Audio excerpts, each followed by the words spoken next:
Week 10, these are my must-start players. Again, if you have any of these guys, I'm happy for you. I am jealous. So go secure this W and get those fantasy points. But first, welcome to the playlist. Thank you for kicking it. I am Jimsy, and this is Fantasy on Repeat. Now that's out of the way, let's go ahead and fill up this lineup. I'm going to start out with the QB position. So if you started this guy every single time this week, he has been a bullseye. And this player is going to be Jaxson Dart. He's consistent, he's improving, and he's scoring on the ground.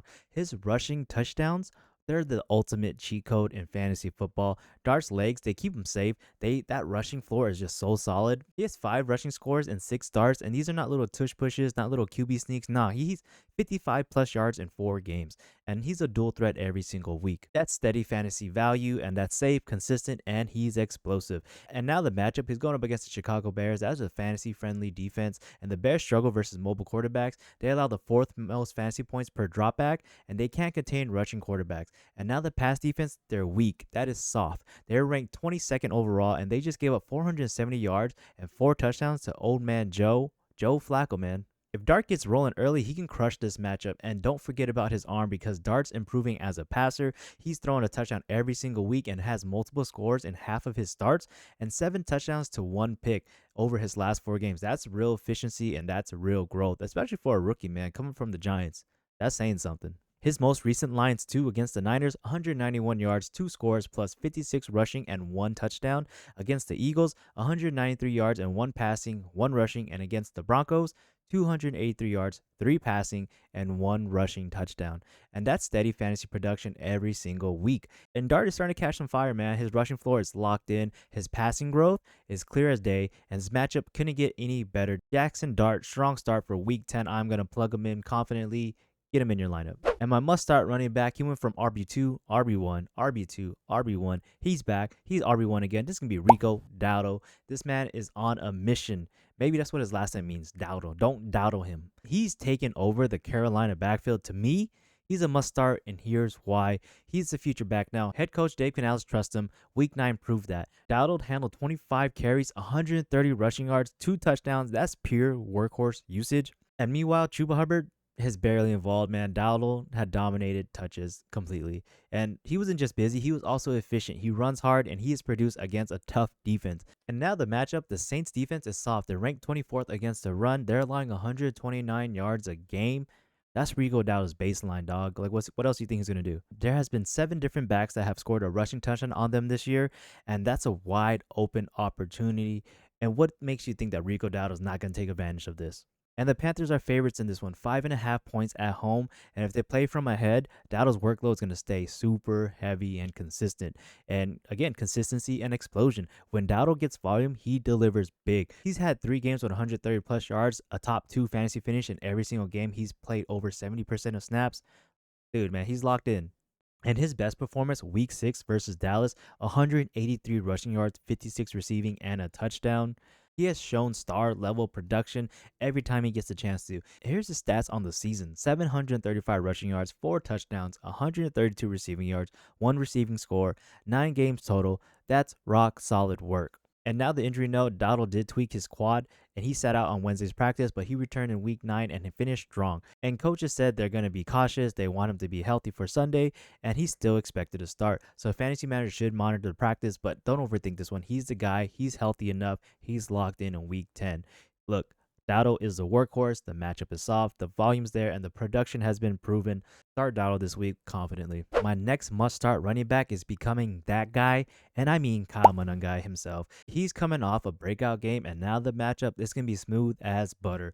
And let's start with the matchup. He's going to face the New York Giants, and that defense is bad. Like, really, really bad.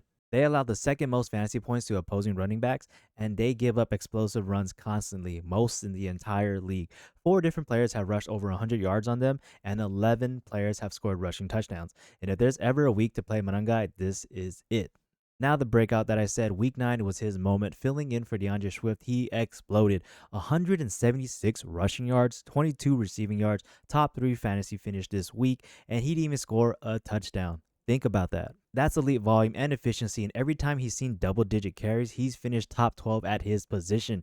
And they're saying that he's going to earn more playing time even if Swift is active. It's going to be a healthy split between them for sure. And speaking of Swift, he's dealing with a groin injury. His week 10 status is still uncertain. And if Swift sits, Monangai becomes an automatic RB1. This is a true must start. But let's say that Swift plays, expect limited snaps. Monangai's still going to get work. He still holds that flex value, but I trust Monangai. You should too. Here's his most recent line. I already told you what happened with the Bengals, but week 8 versus Baltimore, 24 rushing yards. And week 7 versus New Orleans, 81 rushing yards and 1 touchdown. When given the opportunity, Monangai delivers. That's period. The breakout is real from Monangai. This matchup is going to be golden, and the volume is trending up, and Swift's status is going to keep his volume still high. Start my guy, Monangai, in week 10, and don't trip. Watch these points come in. And my must-start wide receiver, he's ready to take off. This is JJETTAS himself, Justin Jefferson. He is the top target in his team. The offense runs through him, and now he gets his quarterback back. Let's get into the matchup because he's going to be facing the Baltimore Ravens, and that defense can be exposed. Baltimore ranks 28th versus the pass, and they're giving up 250 yards per game, and they're allowing plenty of big plays. That is Jefferson's specialty. He's going to cook, and he creates explosive gains, and he wins deep, and he wins often. Plus, this one is indoors. The Vikings are at home under a dome. Perfect setup for big passing day. Now, the quarterback connection, J.J. McCarthy is back, and that is huge for Jefferson. Last week, McCarthy looked his way constantly, 9 targets total. That is a 36% target share. He had 2 red zone looks, 1 touchdown connected, 10 yards out, right on the opening drive. The chemistry is back, and it's only going to get better. And he's the alpha there. Even through injuries and the QB changes, Jefferson remains that guy. 7.5 targets per game, reliable every single week. Now with McCarthy, he's caught 10 of his 16 targets for 91 yards and a score. It's clear the offense is going to flow through him again. JJETTAS is back. Here's the work that he's put in this season. He has 47 catches, 649 yards, 2 tutties, 8 games played, and steady production all season. Justin Jefferson is healthy. His quarterback is back. The matchup is great, and the environment is ideal. Start Justin Jefferson, man. The bounce back is here. The breakout is here. He's going to be the guy that we all expect him to be. My next must-start wide receiver is heating up. He is bringing his own inferno. This is going to be Davante Adams.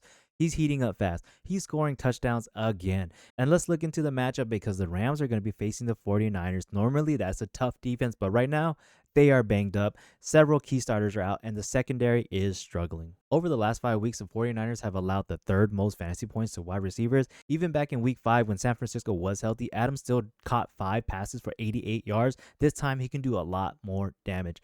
And now with the touchdowns, he is getting hot, man. He's becoming Stafford's go-to guy in the red zone. He had 2 touchdowns last week, and he had 5 in the last 2 games, 8 total on the year. That is number 1 in the NFL. He leads the league in red zone looks, end zone looks, and if the Rams get close, you already know who's getting the ball. Look, Davante Adams, he's still elite, man. He continues to dominate. He's ranked top 10 among fantasy wide receivers. Even with Puka Nacua back, his target share stayed high, and the chemistry with Stafford is locked in. When Stafford finds his dude, you know what Stafford's gonna do, man. He loves to show off. I said this way back in my must-buy videos, way back when, and it's coming to fruition. And so far, he has 36 catches on 70 targets, 491 yards, and 8 touchdowns. That's elite efficiency, and that's fantasy gold. Adams is back. Adams is that dude. He's on fire, and the 49ers are short-handed. Start Davante Adams in week 10. He can have another big game. Now my must-start tight end. He is back, and he has the power. This is Brock Bowers. And for week 10, he's an elite start. Let's break it down. First off, the target takeover, man. Since returning from the injury, Bowers looked fully healthy. Week 9, he commanded a massive 33% target share. That's elite usage. That's Travis Kelce territory. And now Jacoby Myers is gone, traded to Jacksonville. That leaves Bowers as a clear top option in this Raiders offense. And it's not that he's just getting straight looks. He's getting the money targets, red zone, end zone, everywhere that matters. And now the production, because week 9 was ridiculous. Bonkers. 12 catches, 127 yards, and 3 touchdowns. That's pure domination. And he posted 43 fantasy points, number 1 among all tight ends, and now he leads the position in fantasy points per game. And when he's healthy, he's unstoppable. And now let's talk about the Magic, because the Broncos are in trouble. Their top corner, Patrick Surtain, is out, and that's a huge loss. Denver already struggles against athletic tight ends. They allow over 30 yards per catch to the position. Last year, even when hurt, Bowers went for 97 yards and a touchdown against the same team. And now fully healthy, the ceiling is going to be massive. His work this year, 31 catches, 352 yards, 3 touchdowns in just 5 games. That's elite efficiency. That's top-tier production. Brock Bowers is that guy. He's back. He's got the power. He's healthy. He's featured, and he's facing a weak defense. I'm sorry, Broncos. You guys are looking weak this week. Don't quote me. Starting with confidence, man. The monster is awake. He's going to terrorize his Broncos D. Now moving into my must-start flex player where I can choose a running back, wide receiver, tight end. I'm going to go with tight end because this tight end has a pants in his party and you are invited. This is going to be Colston Loveland. He is a must-start, and I'm going to tell you why. But I already said all this stuff in the waiver wire video, but this is where I'm going to double down on Loveland because you got to keep it simple, you silly. KISS. You got to use that acronym. He finally had his breakout game in week 9. Loveland exploded 6 catches, 118 yards, and 2 touchdowns. And one of them was a 58-yard game winner that was so clutch. That's how you announce yourself, and this is how you earn more work. And guess what? He's about to get that. Now let's talk about the opportunities. Cole Kmet has left with a concussion. That leaves the door wide open. Loveland was already trending up. He had more routes, more targets, more trust with his quarterback. And if Cole Kmet sits, Loveland could just play every single snap. That's TE1 upside. Even if Cole Kmet plays, man, Loveland's role is growing. I don't think they're just going to put him in the back. They're going to start featuring this guy a lot. So the Bears love what they're seeing. The matchup helps too. The Giants are banged up. The secondary is thin, and they struggled against top tight ends. And the Bears offense is rolling, and this means more red zone looks and more fantasy points for Loveland. Man, he's just had elite production, and that breakout stuff is real. And he has arrived. He has arrived. He's got the talent. He's got the opportunity, and now he has a great matchup. Again, start him. The breakout can continue. Now my must-start kicker is going to be Tyler Loop. I couldn't think of anything to hook you, so week 10, his setup looks perfect. We're going to start off with the offense because I already mentioned too, man, you got to buy into Lamar Jackson. He's back. This offense is electric, and they're projected to score over 26 points this week.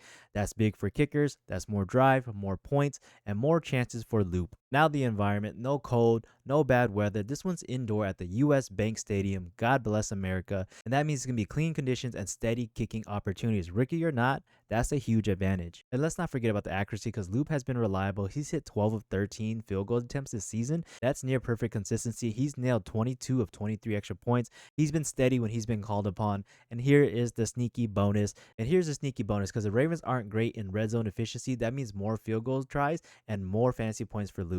And if the drive stall near the goal line, he's the beneficiary. So far this year, he's played 8 games, 12 field goals have been made, 58 total points. That's a reliable production. So in the end, man, Loop has been productive. He's indoor, and he's tied to the high-scoring offense. Start Tyler Loop in week 10. Strong kicking game is incoming. And my must-start defense is on the prowl. This is going to be the Panthers DST. Let's start it with the matchup because they're going to be facing the New Orleans Saints, and the Saints are struggling. Their offense ranks 29th overall, just 15 points per game, second lowest in the NFL. Rookie quarterback Tyler Show is in. He's inexperienced. He's already struggled. 2 turnovers in his first start. This offensive line has been hurting. This is the worst blown block rate in the league. They traded their starting left guard, Trevor Penning. That's more pressure for the Panthers for more sacks, more turnovers. Also, Saints lost their weapons. Wide receiver Shaheed, who I said was a must-buy. Their ceiling is low, man. They got no more weapons. And going to the Panthers, though, in week 9, they came out hot versus the Green Bay Packers. They held the Packers to 13 points. That's the Packers, man. Jordan Love. They couldn't get anything going. Over the last 3 games, 4 turnovers, 2 top 6 fantasy finishes, strong against the run. They shut down top rushers, limiting fantasy production consistently. And for the Saints, man, they allow the 4th most points to opposing defenses. That makes Carolina a top streaming defense option and a solid floor play. This matchup is perfect, man. They got a low scoring potential and a high upside for turnovers. And that's it, man. Panthers DST, they're healthy, they're aggressive, they're almost matchup proof. Start Carolina DST. They're about to give you abundance of fantasy points. Week 10, those are my must-start players. Again, if you have any of these guys, I'm happy for you. Go get these points. Go get that W. But if you need other recommendations, such as my must-sit that's coming out next, come kick it with the playlist. Hit me up. Like, comment, subscribe. Let me know what you got going on this week. But until next time, man, Fantasy on Repeat. Jimsy is out. Peace.